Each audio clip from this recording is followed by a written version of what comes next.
Welcome. This is the League of Average Gaming, and my name is Tacobowler from Tacobowler Gaming. And this is a time-lapse video of the first EU4 run that I did on my channel. And I would encourage you to head on over and give my channel a chance over in the description if you have come to this video. But the first run we did was a run as Bohemia, going for a couple of achievements. The Bohemians, which required me to own the Pale and core it as Bohemia, and then also Great Moravia, or Greater Moravia, where I have to own everything that's outlined in this blue here as either Moravia, I think it's called, which is a formal or releasable nation here, or Nitra, which was a releasable nation here, Nitra here, which is what we wound up doing. Which basically is like all of my land that I start with, plus a lot of land from Hungary here. So that was the goal. The campaign started off with mostly developing our strength and going very slowly in terms of expansion. I think we attacked Saxony for show strength at one point, but we don't take much land anywhere, but we do take a couple of things. We take the emperorship very early, and we do take land finally in 1460s. And we were just basically trying to build up some strength in that way. As the emperor, we had a couple of opportunities at our disposal, and one of them was to take land beyond the scope of connections. We could take a land. Well, eventually you'll see I'll take Pomerania, even though I don't have anything from Brandenburg under my disposal. I also used the transfer subject CB to take both Norway and then Scotland. And I think by this point I had Norway from Holstein here being released. As when I did take Norway, we would take Sweden as well, and then I take some more land from Denmark and stuff like that. Now I want to pause, because what I've done here, at some point I allied England, and I actually called them into a war with Scotland. The idea, I think I attacked like Sligo to do it. The idea was I would take some land from Scotland and then use that as a staging ground, so I didn't have to fight the English Navy in order to take the Pale.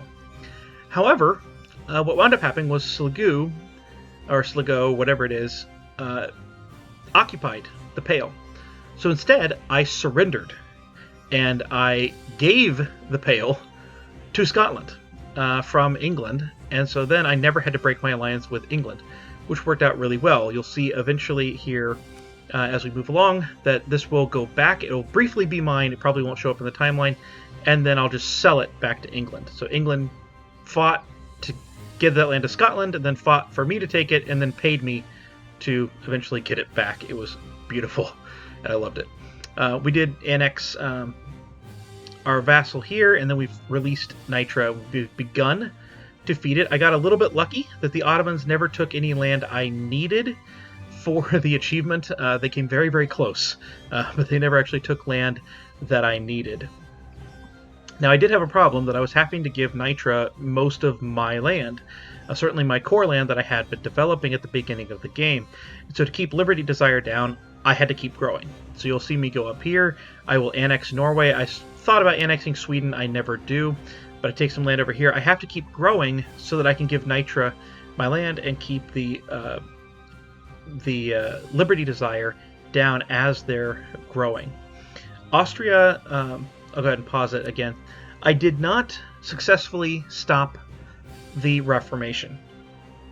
So instead, I just became Protestant. And I successfully converted everything that I had, including my two vassals, and Nitra, so 3 vassals, but I never actually got enough strength to fight the League War.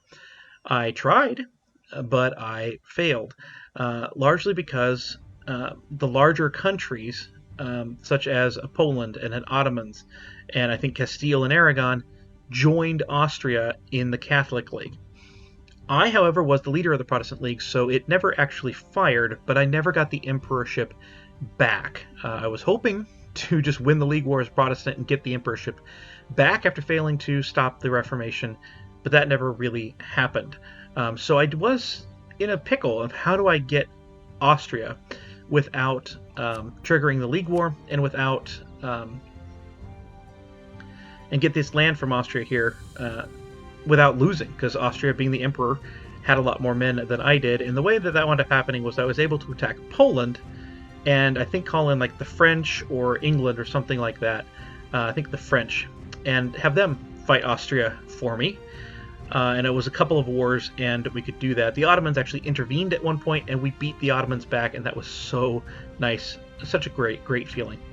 So we can see I've integrated Norway here. I've coalesced things here. And I also, in order to prepare to fight Austria, decided to try and culture shift to form Prussia, to get some Prussian space marines to fight off the Austrian hordes. It didn't wind up needing to happen, but it did complete it, and you'll see me turn to Prussia up here after I have fed Nitra all of this land, or right about the time I'm getting done feeding them. You can see I take the Austrian capital. The other three will come in the next war. And then it's a matter of just feeding the land to Nitra slowly so that I can get that second achievement in the run. And I will also try and take Berlin, so that if I'm Prussia, I have to have Berlin, right? Like, that's a necessary thing. We also take some land over here from Poland, connect up to Sweden, connect, all of this land around, and make it work really well. So I will switch over to Prussia, and then I will very briefly integrate and then release Nitra. You won't be able to see it happen in 1614, but that will be the end of the run. And there it is.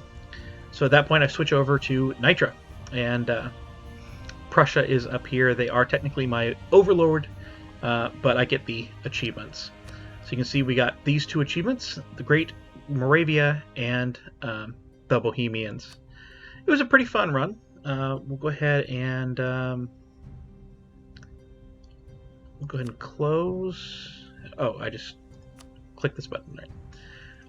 We'll look at the Prussians for our ideas. We did innovative, diplomatic, influence, and then offensive for our ideas. You can see I was a little bit behind in Diplotech trying to integrate this massive vassal, but it was a fun game. It worked out pretty well for us and for Prussia and or Bohemia, and it I would recommend. Playing in the HRE is a little different, and you have to play tall quite often unless you are the emperor. You can't take much land because of the aggressive expansion impacts and things like that, but I do think it's a fun challenge for people to take, and if you haven't played in the HRE, one of the other people in the HRE besides Austria, give it a chance. It's can be a lot of fun and very rewarding to kind of get over that hump and become a little bit better. So with that, I have been Tacobowler Gaming here on the League of Average Gaming. If you haven't chance, go check out my channel if you haven't already seen it, and check out this run. It'll be the playlist called The Bohemians, and I'll see you over there.